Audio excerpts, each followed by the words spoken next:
Church here, and welcome to the Game Grinder, and today we're going to talk about the Midwest Gaming Classic 2023. We'll go through some pickups, talk about my experience. So yeah, I actually hadn't gone to the Midwest Gaming Classic in the last couple years, I guess. Right after things opened up post-pandemic, they did kind of like an early convention in November of 21, and it was just really bad timing for me.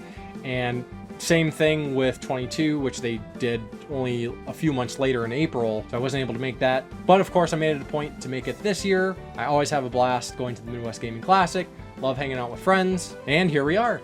So on Friday, the first day of the Midwest Gaming Classic, which wasn't an all-access sort of thing, I actually drove down from the Twin Cities to Milwaukee. Fortunate for me, I have a friend in Milwaukee. It's Rocket Sauce, who I was going to hang out for the weekend. He's going to let me crash at his place, which was super awesome. And along with him, Chris the Old Ass Retro Gamer was also hanging out, along with Base Guy 654. So once I got there, we went out and grabbed some lunch at a place called Solly's Grill, which apparently is the originator of the Butterburger, which if you're not familiar with Butterburgers, Culver's is kind of like a big chain. So it's Rocket Sauce was like, hey, we got to check this place out. It was pretty good, but they actually put a ton of butter on their Butterburgers. I mean, I guess I shouldn't be surprised, but nonetheless, it was pretty good. Then from there, we drove about an hour north of Milwaukee to Sheboygan, Wisconsin, for a couple game stores that they had up there. I didn't think to take any pictures or videos while I was there, which was missed opportunity. But if you're ever in the area, Freak Toys is actually a really cool place. Good selection of video games from retro to current, lots and lots of action figures and toys, and a decent little collection of comic books as well. And what was particularly funny about this place, so I had created a wish list for the Midwest Gaming Classic, and at the very top of my list was a game called Omega Boost for the PlayStation 1. And when I walked into Freak Toys, I don't know how this could possibly happen, but somebody was actually checking out with that game in hand, which is just the craziest thing. Like, what? Like, how could something like that possibly happen? Some random game store in a random place with a random-ass PlayStation 1 game. But I held faith that I would find it at the convention, but it was just really funny. But while we were there, I actually found one of the other games off of my wish list, and this is something I've been looking for a few years now, which, again, funny situation about this game. But anyways, I picked up Power Shovel for the PlayStation 1. Now, this is a pretty wild, weird game. It's kind of like an arcadey, kind of crazy, goofy game. It's Japanese made, and basically what you are doing is completing tasks in construction vehicles, and there's this wild announcer and crazy music, and it's just a weird game. And got a pretty good deal on this. And what was very funny is, you know, I like I said, I was looking for this for a few years. Last time I went to Midwest Gaming Classic, I was looking for this, couldn't find it. This year at Midwest Gaming Classic, I saw 3 other copies. So I don't know what the heck's going on with this game, but happy to finally add this to my collection. And then while we were at Freak Toys, I didn't find really any other games I was particularly looking for, but I did pick up something else. This was not on my list, but this is a compendium, complete ElfQuest Volume 1. This is a comic book series. This is, like I said, a compendium version, a comic series from the 80s and 90s that I was a really big fan of. It's really good. Highly recommend it. The only drag about this version of it is it's completely in black and white, where the comics were in color. But nonetheless, happy to pick this up. So after Freak Toys, we stopped by Gaming Generations, which, like I said, was also in Sheboygan. It's a very small game store, mostly modern games, but they did have some older stuff. And I was able to find a couple more games off of my wish list. So I just kind of had like a blanket wish list of Telltale games for the PlayStation 4. If you're not familiar with Telltale games, I highly recommend looking into The Walking Dead. No connection to the TV show, light connections to the comic series, but you don't have to know anything. But it is an absolutely incredible experience. Very powerful stories, so well written, great characters. But yeah, Telltale ended up making a whole bunch of other games, and I actually don't have many of them, so wanted to finally pick those up, and was able to find a couple of them at Gaming Generations.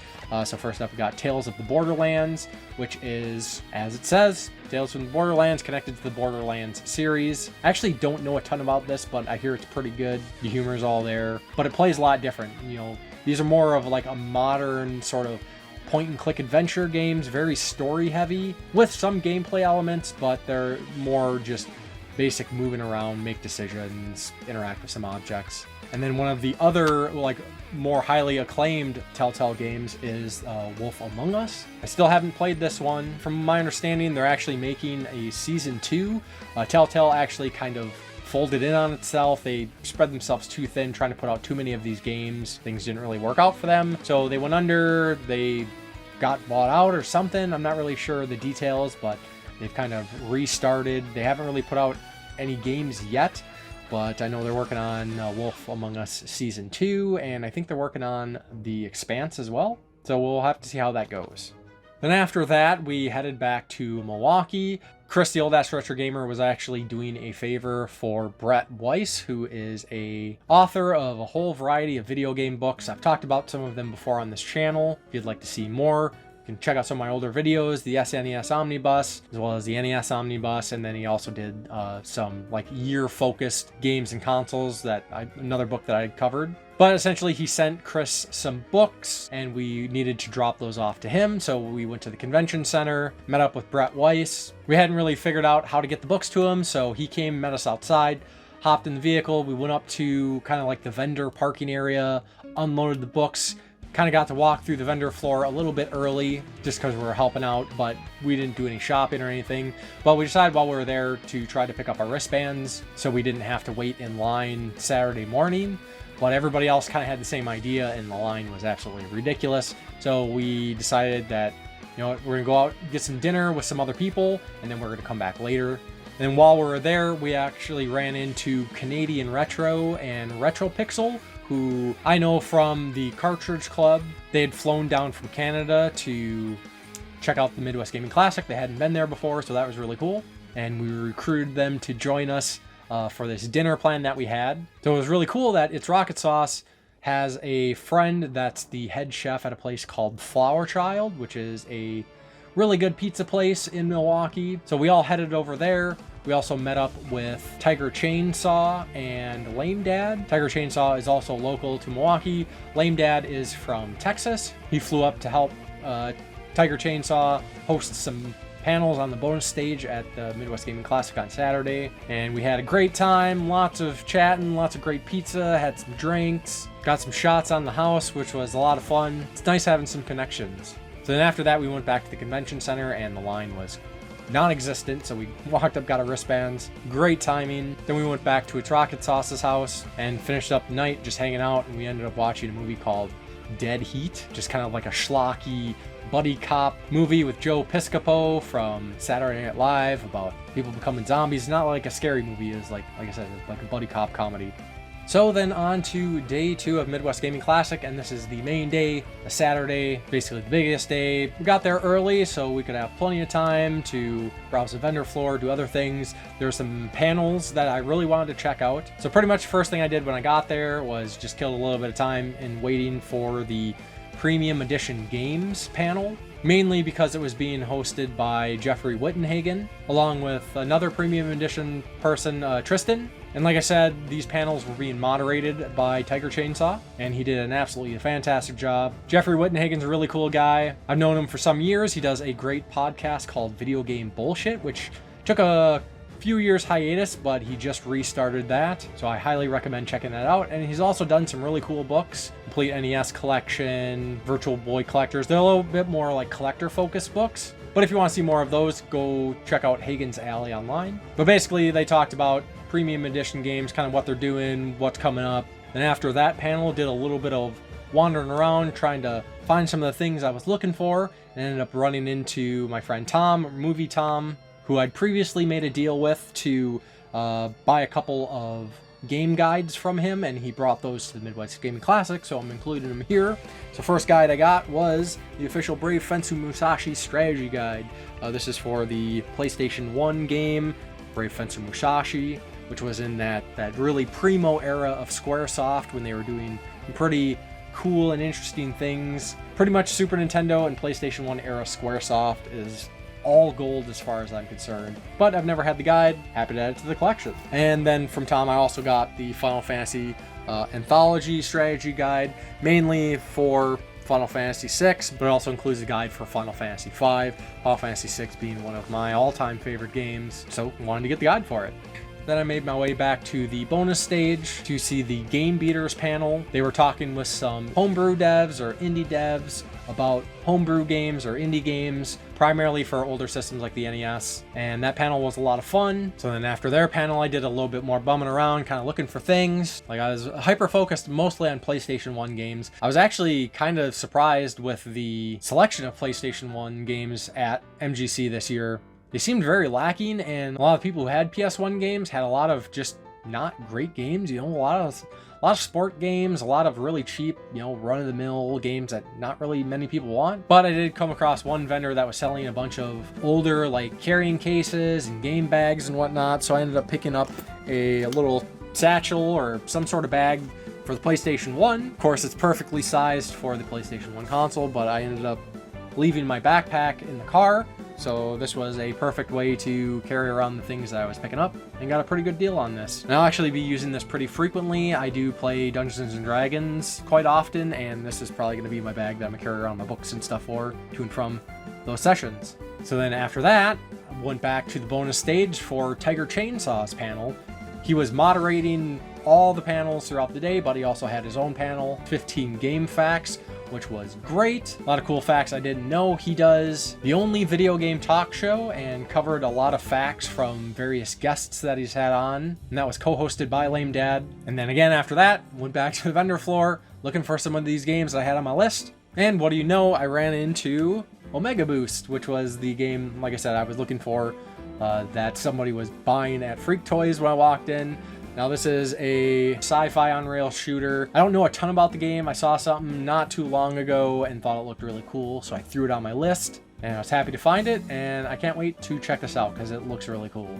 Then funny enough, another game that I was looking for is another kind of like on-rail shooter sort of game. There's a game that's on the Sega Master System, I think it's on Genesis as well, where your character just kind of like, you're from behind, but they're shooting forward. So it's kind of like a mix of that, but this is Sin and Punishment Star Successor for the Wii.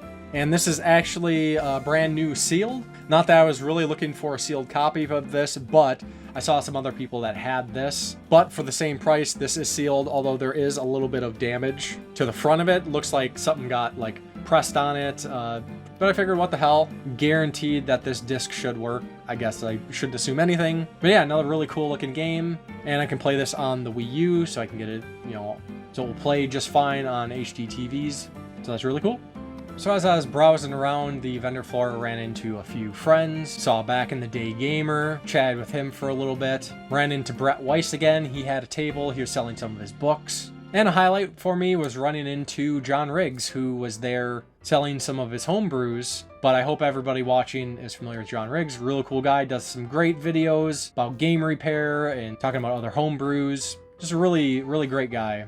Then from that point, I pretty much did like an entire once through of the vendor floor, kind of twice actually, because I was really looking for a couple other games off of my list. Unfortunately, I wasn't able to find the other primarily PlayStation 1 game, so maybe I'll find that next year.